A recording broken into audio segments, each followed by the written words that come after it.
we have weekly professional development meetings here at Jewett, and they are focused around AVID's Wicker strategies.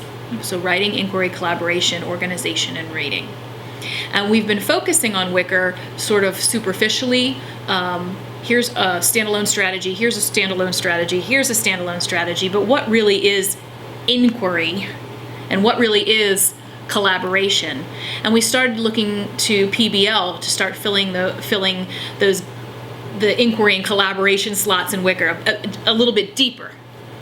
So in 8th grade, Holly Faulkner decided that she was going to really look at PBL. And when she did that and started reading more and started exploring some of the websites and looking at the literature, she sort of had an aha moment. She's like, this is what we need to do for summer school. I was bored as anything.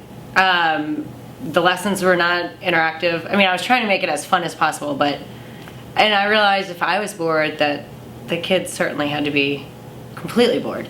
And we couldn't figure out where attendance wasn't good, and there just wasn't, they were just coming and we were going through the motions. The PBL, who knows what PBL stands for? Project.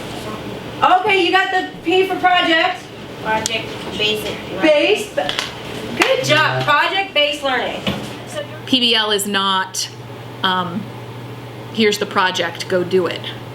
It is that balance between instruction, work.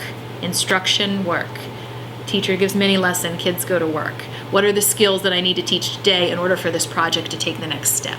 One of the most important things I want to do is emphasize that it's not just about going out and doing, because if you don't have a plan, what are you going out and doing? And you're going to have to think about all the things that the garden needs and help decide if that's the spot. I think we've got about 3 or so spots that we can go look at together. I mean, the writing. I mean, it was so funny because starting day 1, they're already writing and writing a lot more. And a bunch of the kids said, I hate writing. And they're the ones sitting there taking notes, and so they're doing a lot of writing more naturally. And they're not thinking that they're writing an essay or whatnot, but they're doing tons of writing. So that was pretty cool. Okay, who likes writing? Who is a really good writer? I'm not a very good writer. I'm not very good writer. I bet you are good. I want to write. You want to write? Okay, well then we're going to work on this summer. It's so much more formative. It's like that PBL ends for the day and the teacher says, okay, this is the skill, now I need to teach. As much as the kids are learning, I think I'm learning to be comfortable with letting them drive it, and then trying to figure out when to rein it in. So that's definitely, I think that's a challenge. That's probably the most challenging part, is figuring out where to kind of let them be free and figure it out, and then when it's time to say, okay, we're wasting time, or we're not making correct steps. I believe that with project-based learning, that connection and transfer from skills, from content to content, is very fluid, and the students can see what they're learning and how it applies to real world things. There's why do I need to learn this? Well, now this is why you need to learn it, because we're doing it, not on this sheet of paper, but we're actually applying it to the garden, to a brochure, to a video, to the world map in the cafeteria, in the Jewett cafeteria. On last Friday, I heard students arguing in the hallway about why they wanted tomatoes versus corn, or where the corn needed to go, which was a pretty exciting thing. I mean, really, these two guys were in a heated debate about which vegetable needed to go where, which I never imagined happening. And I don't necessarily know at this school, just with 7th grade boys. I didn't know that they would argue about a garden. So you have to definitely be flexible, which is the one thing that I've learned. And we've been saying it, but just the more I'm getting to know this, it's not perfect. The kids are eager to get to work, and well, we just couldn't get to work today. We couldn't get to work Friday because we're trying to sort of deal with these challenges. That's what teaches kids determination, real grit, I mean, you can't teach it any other way.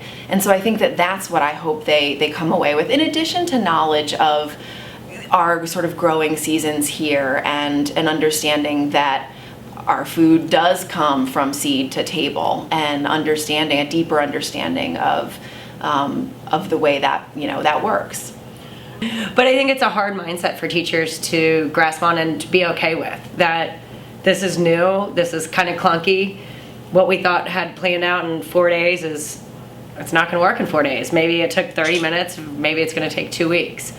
So. While there is a curriculum framework for each PBL, the teachers are doing a lot of work filling in day-to-day lessons to make sure that it's not just a standalone project, that there's learning happening along the way.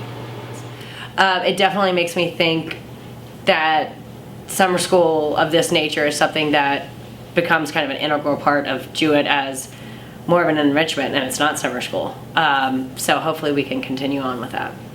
So far is it feels like an authentic learning experience that truly is the whole group learning together in a way that I've never experienced before, which is awesome. You know, it's definitely scary because, I mean, yesterday I'm like, I'm terrible at this. Like, I don't know what I'm doing, and I don't know if I'm doing it well, and that's scary. But it's also pretty cool because it's just pushing me out of my comfort zone to make sure that, you know, I'm exploring different avenues of making sure kids learn different things. So, you know, how those pieces are going to fit together specifically, what exactly I'm going to change about, you know, certain lessons here and there. I can't foresee just yet, but